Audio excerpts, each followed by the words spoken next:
In Civ 6 or Civilization 6, nothing enlarges your testicles more than getting that beautiful wonder animation, knowing that you'll hold the only one in the game. But not every wonder is made equally, with some Civilization 6 wonders being better than others. Let's get started number 1 with Alhambra. The first wonder in Civilization 6 is a wet noodle with the military slot and amenities being the only thing good about it. The one great general point won't matter because you need an encampment to build it anyways, which is more than enough on its own for a great general. So 710 production for one military slot.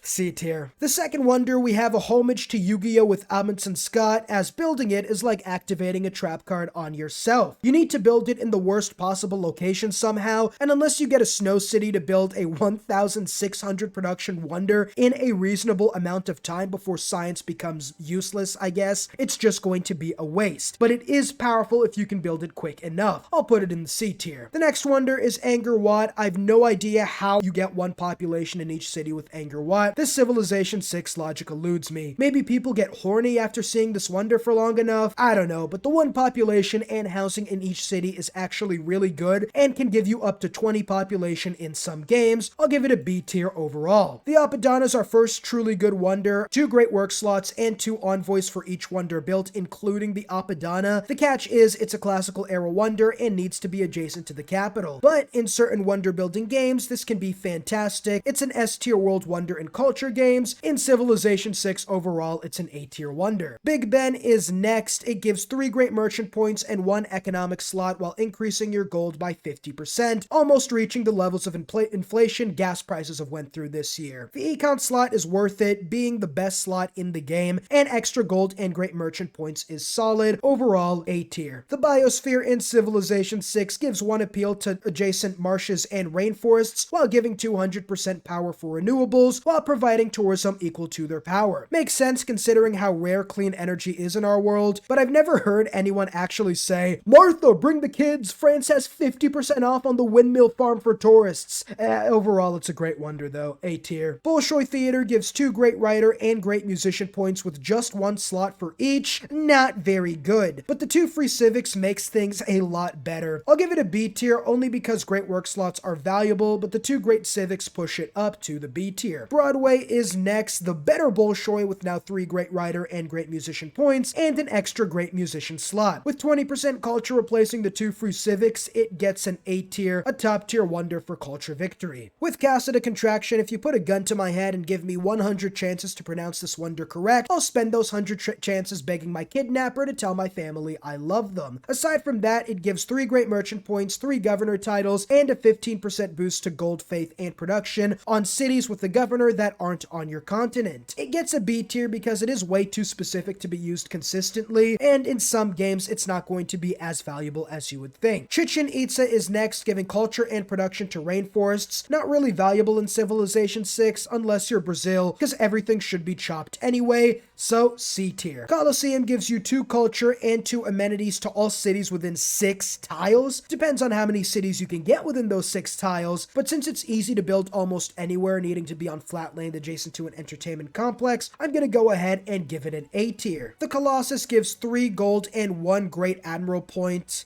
and a trader, so it's pretty much a lighthouse.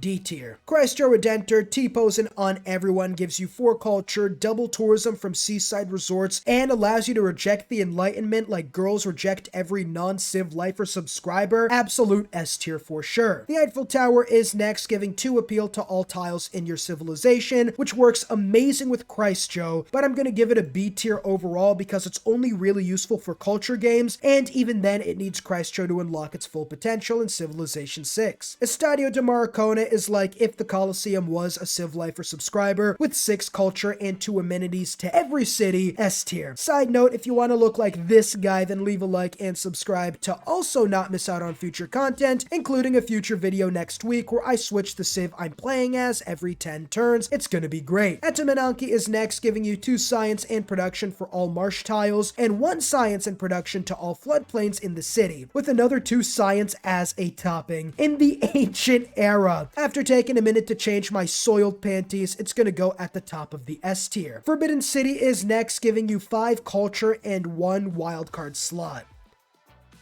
That's it?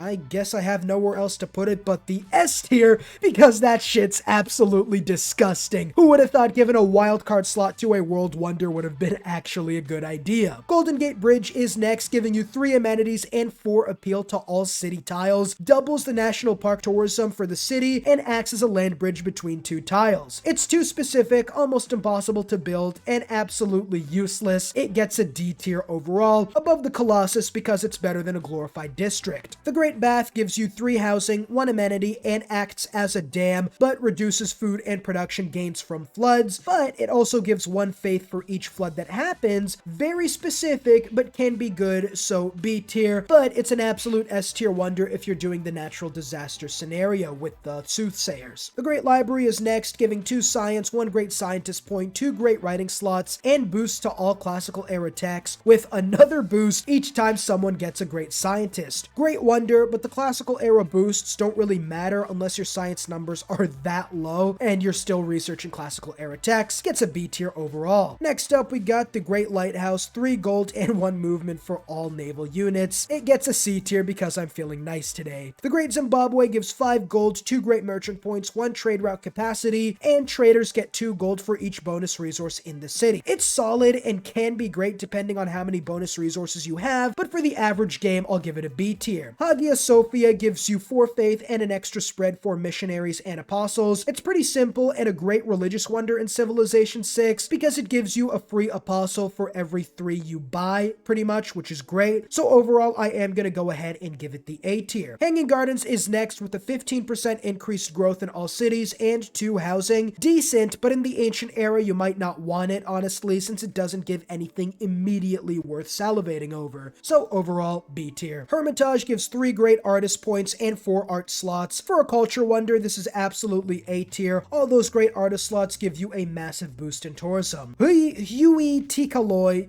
god damn it. Lake tiles are now great in your empire with 1 food and production, but the amenity for each adjacent lake is huge in the right spots, as it can give you up to 6 amenities in 1 cities. It gets a B tier overall though because of how rare it is to get that god scenario. Jabal Barkal is next, giving 6 iron per turn and 4 faith to all cities within 6 tiles. I mean, even if you have no iron, building this wonder just slows down your conquests anyway, unless you're going for a man-at-arms or night rush. To be honest, I don't know how the science works even. You're telling me I build this on a mine and iron just starts shitting out like explosive diarrhea? I'll give it a C tier overall. Kilwa Kisinawa gives you 3 envoys and a 15% boost to the yield provided by the city-state you're suzerain of, and if you're suzerain of 2 or more of the same type of city-states, you get another 15% boost that goes to all cities. It's an absolutely huge wonder that requires some RNG luck depending on the type of game you're going for, so it's not S tier, but it is easily the best wonder in the entire game if you can get that perfect start or you're using World Builder, so I'll give it an A tier overall. Kotoku-Inn is next with a 20% faith increase in the city and 4 warrior monks. Holy crap, you get your own private army and some faith on the side. It only gets a B tier though because those guys are about as strong as a wet paper towel. Next up is Machu Picchu. 4 gold. Mountains give adjacency to commercial hubs, industrial zones, and theater squares. Wow. This makes it an A tier wonder just because that adjacency can be absolutely game changing. Mahabodhi Temple is next, giving you 4 faith, 2 apostles, and 2 Diplo victory points. Pretty good honestly, but the Diplo victory points doesn't gel well with the faith unless you're going for a pagoda Diplo game. I'll give it a C tier. Obviously this entire list is overall my opinion, but I'd love to hear from you. Let me know down below any wonders you think I might have misplaced, or even any different strategies for wonders I might not think about. Next up is the Mausoleum at Halicarnassus. 1 science, faith, and culture to all coastal cities in the city. Isn't good, probably D tier, but the second part of this is absolutely amazing, giving great engineers another charge. Dear goodness, S tier, absolute godly Civilization 6 wonder. Please feel free to step on my face anytime. Next up, we got the Meenakshi Temple. God damn it. 3 faith, 2 gurus, cheaper guru purchases, and gurus act like great generals to religious units with 5 combat strength and 1 movement speed to those units. I mean, it could be strong in a religious combat game, but it gets a B tier overall because gurus aren't exactly the best religious thing you should be building, but if you're going that route, it's pretty solid. Mont Saint Michel gives you 2 faith, 2 relic slots, and the martyr promotion from every built apostle in the city. Somebody get the Congo or For Poland, this wonder is S tier for both of them. Overall, at this stage, Martyr probably isn't the best, so I'll give it a C tier in most cases. The Oracle is next, giving patronage of great people, costing 25% less faith, and all districts give 2 great people points of their types. Wow! With Pingala, that's an extra 3 great people points for each district, which can be game-changing, especially early on. The patronage makes things even easier, so Oracle goes in the S tier in this Civilization 6 tier list. Orzagas gives you 4 culture, double Diplo favor generation from city-states, which is solid for Diplo games, so if you can get envoys, it's great, but the wonder itself doesn't give any envoys, so something like Apadana is pretty much needed here. I'll give it a C tier on its own though, but it is a lot better if you can get those city-state suzerain. Oxford University gives 3 great scientist points, 2 writing slots, 20% science in the city, and 2 free technologies. Nah, this is going in the S tier right up there. Sure, it comes early enough in the industrial era to make a difference, and make a difference it does. Absolutely disgusting, taking that S tier by storm. Next up is the Panama Canal.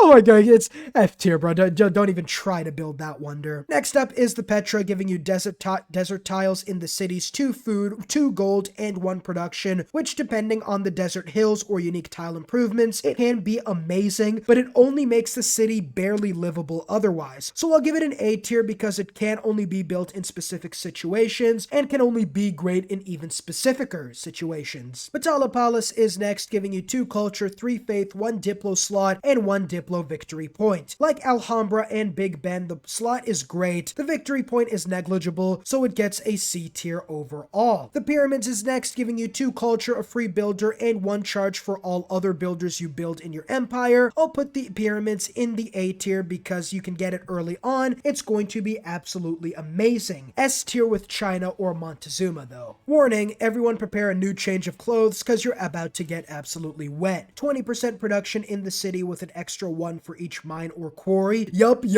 let's go home. S tier. There's a reason there are almost no production wonders in Civilization 6, and this is why. A city with 5 mines and 30 production will now have 42, but a city with 100 production and 10 mines will now have 32. Absolutely insane, going straight up in the S tier, especially for science and culture games. We got the St. Basils Cathedral up next. St. Basils Cathedral is going to give you 3 relic slots, double religious tourism, and 1 food production and culture for each tundra tile in the city. A great wonder in tundra tiles, and it works really well with Cristo Redentor, making this an S tier wonder. I'll give it an A tier overall though, because you do need specific requirements to make it work at its fullest. After that, we got the Statue of Liberty, 4 Diplo points and loyalty, but it's the Diplo points, letting you take the lead and not have to worry about the grind of winning 3 Diplo victory points before losing 2 in the World Congress after you get to the 16 points, because Statue of Liberty lets you win the game here and now immediately. Absolutely S tier. After that, we got the Statue of Zeus, 3 archers, 3 spearmen, a battering ram, and a 50% production boost to anti-cav units across your civilization. So it pretty much gives you 3 archers and a battering ram. D tier. Stonehenge is next, giving you 2 faith, a great profit point, and acts as a holy site to found a religion. Really strong to get the first religion if you need it, but it really isn't worth it in most games, as going for a holy site is good enough. I'll give it a C tier. Sydney Opera House gives you 8 culture, 5 great musician points, and 3 great work slots for music. The only reason this isn't S tier is because it comes so late in the game, a lot of the value isn't as much as it would seem. It still gets an A tier though, it's a really strong wonder. Taj Mahal is next, 1 era score if the moment is worth at least 2. I don't know what the hype is about this wonder too much. It's a great wonder, don't get me wrong, but it really gets a B tier overall, a middle of the pack wonder. Unlike this fine specimen of a Civ Lifer subscriber worthy wonder in Civilization 6, the Temple of Artemis gives 4 food, 3 housing, and all camps, pastures, and plantation within 4 tiles gives you 1 amenity. Absolutely S tier considering how easy it is to get those resources. A disgusting wonder to build in most games. Terracotta Army gives you 2 great general points and a free promotion for all land units. B tier for that. The archaeological open borders bit really doesn't matter too much, since if you're going for culture, you should be able to get open borders with most civs easy. Tour de Belém is next, giving traders 2 gold for each luxury resource at the destination, and every city not on the home continent gets the lowest production building they can build for free. That's That's pretty damn strong. I'm gonna go ahead and put this in the A tier just because of the specific requirements. University of Sankore gives you 2 great scientist points, 3 science, 1 faith, and science/faith for trade routes. Other civilization trade routes to your city gives 1 science and 1 gold. Pretty good, gets a B tier overall. And finally, the Venetian Arsenal, 2 great engineer points and a copy of every trained naval unit in the city. Very specific, and you'll want a navy in water maps, so I guess it gets a C tier overall just because it's only good in specific circumstances.